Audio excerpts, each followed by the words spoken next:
Hello engineers, welcome back to Engineering Design Simplified. If you want to learn more about how to analyze mechanisms using analytical method, please subscribe to my channel and hit that bell button so that you will be notified when I upload a new video. Today I am going to discuss inclined inline slider crank mechanism position and displacement analysis using analytical method. This is a typical inline slider crank mechanism whose fixed link is horizontal. But in this video, I am going to discuss this mechanism. This mechanism has fixed link at an angle theta 4 with the horizontal, and theta 4 is between 90 degrees to 180 degrees. So in this picture, you can see theta 2 crank angle and theta 3 coupler angle from horizontal. L2 is crank length, L3 is coupler length, L4 is a fixed link length. This is x-axis and this is y-axis. In the upcoming slides, let us see how to derive equations.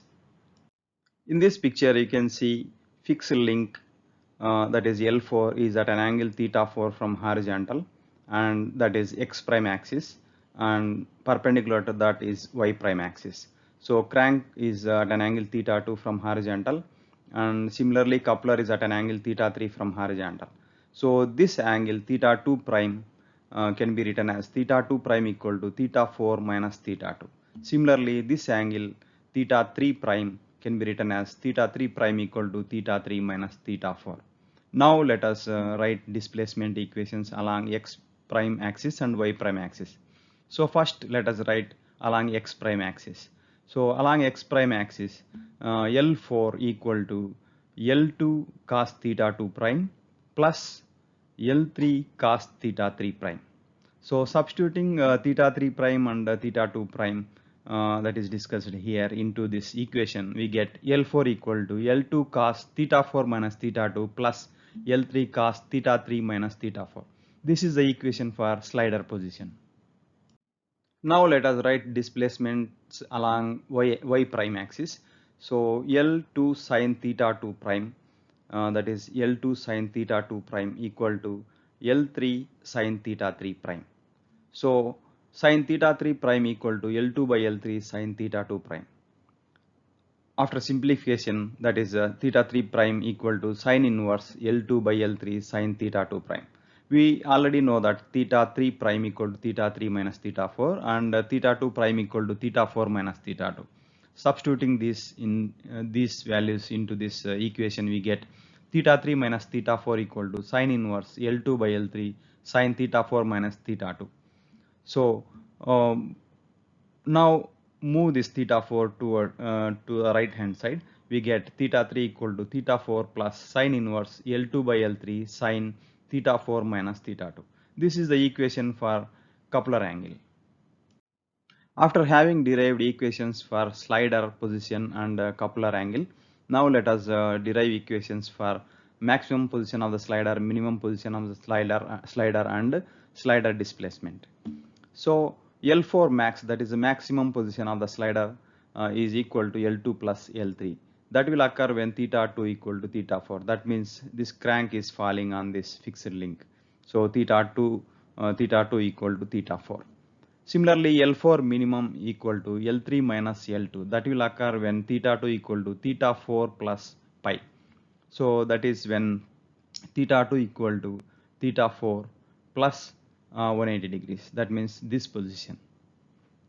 So now slider displacement can be written as, if you want to consider farthermost position of the slider is 0 displacement, then delta L4 displacement, delta L4 equal to L4 max minus L4 theta 2. So L4 theta 2 is the position of the slider at a given angle theta 2. Similarly, if you want to consider nearest position of the slider is 0 displacement, then displacement equation is delta L4 equal to L4 theta 2 minus L4 minimum. Again, this L4 theta 2 is position of the slider at any given crank angle theta 2. After having derived all the necessary equations, now let us solve a problem using Microsoft Excel. So in this problem, we have considered L2 is 480 millimeter, L3 is 1600 millimeter, theta 4 is 150 degrees. This column is the crank angle 0 to 360 at an interval of 30 degrees. So this column is theta 2 prime, this column is theta 3 prime. This column is coupler angle theta 3, and this column is position of the slider L4, and this column is slider displacement. Here we have considered farthermost position of the slider is 0 displacement. So at 150 degree, that is theta 4 equal to theta 2, we get 0 displacement, and other angles, these are the values. So in the next slides, let us discuss graphs. In this graph, we have plotted crank angle versus coupler angle. Crank angle along x-axis 0 to 360 degrees, and along y-axis we have plotted coupler angle. So at 60 degrees, coupler angle is maximum.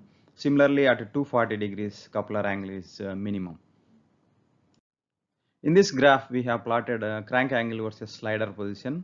Along the horizontal, again crank angle 0 to 360, along vertical slider position. So at 150 degrees, that is theta 2 equal to theta 4, we get maximum displacement, that is slider is at the farthermost point. So at 330 degrees, that is theta 2 equal to theta 4 plus 180 degrees, that is 150 plus 180, that is 330 degrees, we get minimum displacement. At this position, slider is at the nearest point to the crank axis. In this graph, we have plotted crank angle versus slider displacement. In this case, farthermost position of the slider is considered 0 displacement. So at 150 degrees, that is theta 2 equal to theta 4, that means crank is falling on this line, we get 0 displacement. And at 330 degrees, that is crank angle is theta 4 plus 180 degrees, that is 330, this position we get maximum displacement. At this point represents the nearest position of the slider to the crank axis. That's all for today's video. If you like this content, please like, share and subscribe. Thanks for watching.